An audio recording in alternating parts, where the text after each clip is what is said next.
What's up, everybody? Russell here again. If you would like to know what the number one skill for a trader to learn is, make sure you watch this video. And if you really want to know what the connection is between the dodo bird and trading, make sure you watch the end because I'm going to talk a little bit about that as the final step or skill that you need to know as a trader. So, let's just start a little bit. Recently, I have been doing a survey in my How to Make Money from Stock Alert Services Facebook group. I'll put a link in the description below so you guys can come and join that if you're not already a member. So, recently, the other day, I posted this post. What was the number one skill for a trader to learn? Answer with one word.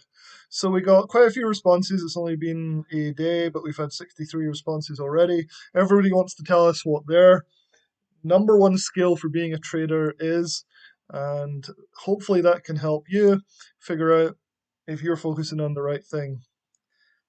So I just wanted to briefly talk about the skills that you really don't need for trading. In fact, can be detrimental to your trading performance. And the first one is having a high IQ. So you don't have to be smart. In fact, it's definitely not advantageous to actually have an high IQ for these things. So you get a lot of people who have been successful in everyday life. Say they're top of their class, they're academic, they've actually done pretty well in careers that require high intelligence. But really, Warren Buffett said, he said that the good news is that I can tell you that to be a great investor, you don't have to have a high IQ.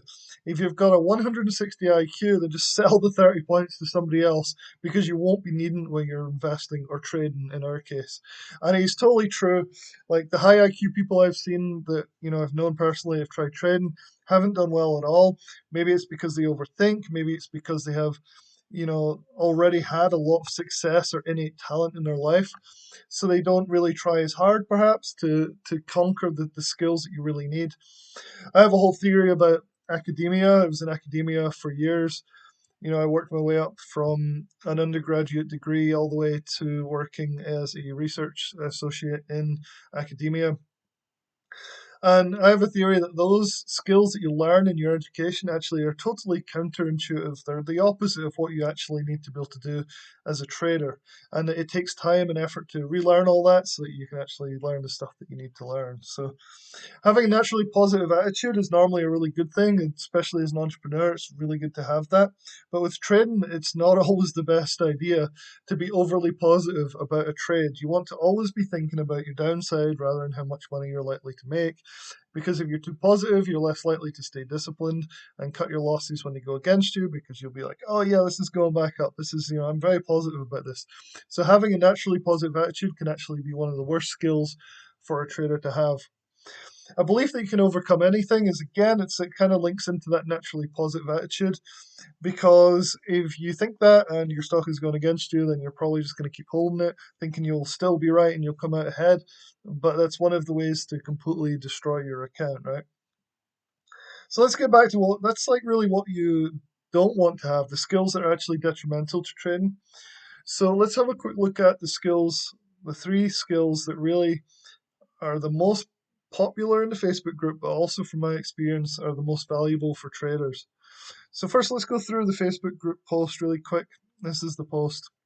So you can see everybody's saying roughly the same thing, right? Raphael said discipline, still struggles with it. Temperament, emotionalist, fear of missing out, timing, patience, plan, investigate, risk management, strategy, win, patience again, safe moon, obviously it's a joke, patience. So patience is the one that comes up the most. This one was awesome, not Kathy Wood.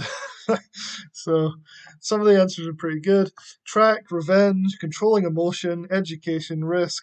So you can see most people are on the same page here, right? It's basically the same things but worded differently. So it's all part of the skill set that you need. So discipline and patience, I would argue, are kind of the same thing, but they're broken up into different parts, right? So patience and discipline. Patience is part of discipline, but discipline also incorporates a whole bunch of other things than just being patient, if that makes sense. So here's an article I found. So, I completely agree with this. Discipline is the key trait every trader needs. It includes things like setting your stop losses, taking your profits when they're hitting your profit target, but not before, making sure that you are taking the trades that you're supposed to trade with the plan that you're supposed to be using. So, again, when you look at this thing, people say plan, you know, discipline, patience, education, revenge, track. So, track your trades, uh, planning, is up here somewhere. Plan, investigate is the same as doing due diligence. All these things should come under, in my opinion, under the topic of discipline when you're trading. So, discipline is by far the most popular answer to my question, but also the most valuable thing to develop as a trader. That includes things like setting up your watch list every morning, making sure you're up at the right time so you can plan your trades during the day. Basically looking for opportunities and being disciplined when you find those opportunities. So discipline's a whole video in itself. So I'm just going to go through the second one really quick. So patience. So this is almost a joke now, where they put patience P-A-Y and patience pays. I hadn't really come across this idea of spelling it like this, but the first few times you see this is quite clever and unique. But when you do a list like this one where everybody says it, all the way down, they say patience. Most people are spelling it correctly, but then people start spelling it with the Y. Let's see. Looking down, patience, sanity, disciplines, patience, internet, patience. All right, well, there we go. There's a patience, P-A-Y. I guess that was the only one here, but you see it a lot. So patience does pay. That's been my experience, but not just patience when you're in a trade. So back in the day when I was trading a lot more swing trades, I would buy a stock and then I'd get, impatient and I would sell it for a small loss or a small win.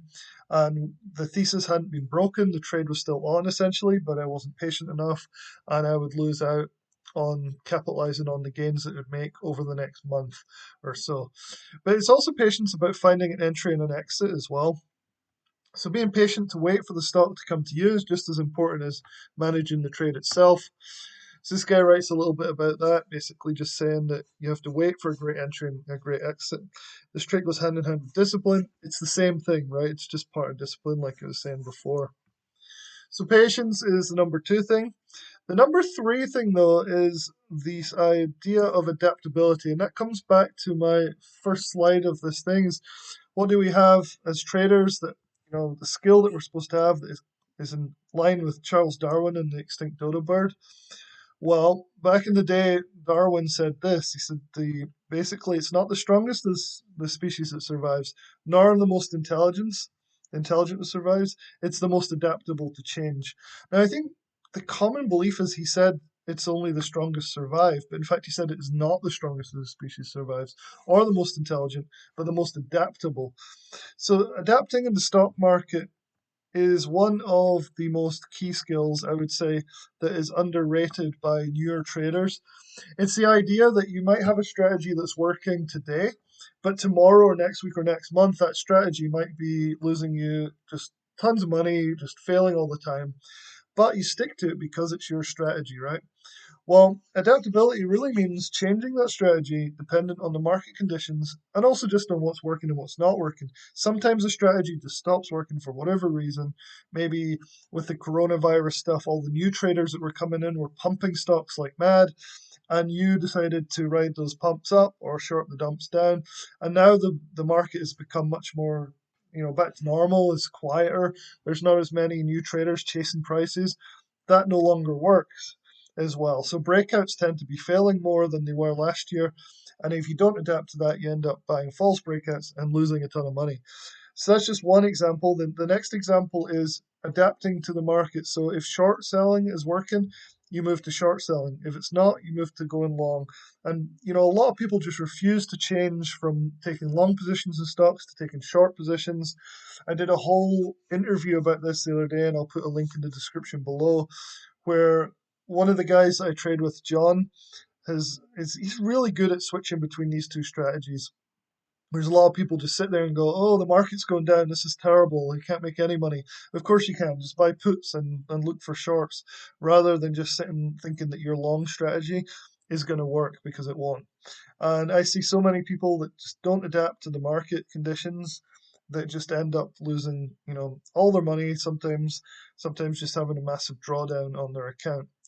But adaptability is probably the most underrated skill that you need as a trader. So let's just see how many people out of the 60 odd that did this actually put adaptability as their main, skill. In fact, nobody. It's all strategy. I guess strategy is the closest that comes to it, right? Revenge, education, and all these things are super important. Educating yourself, being patient, of course, researching. I put sniper, so the idea of just looking for the best trades that you can possibly get and taking none of the other ones.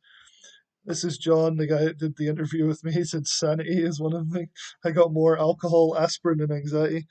Discipline, patience again. So you can see that the adaptability is probably missing from all these things.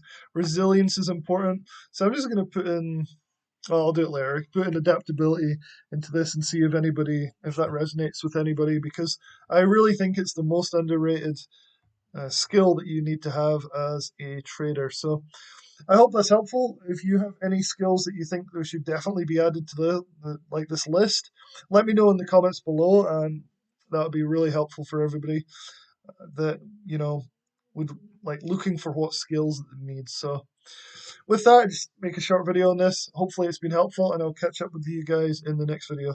Thanks.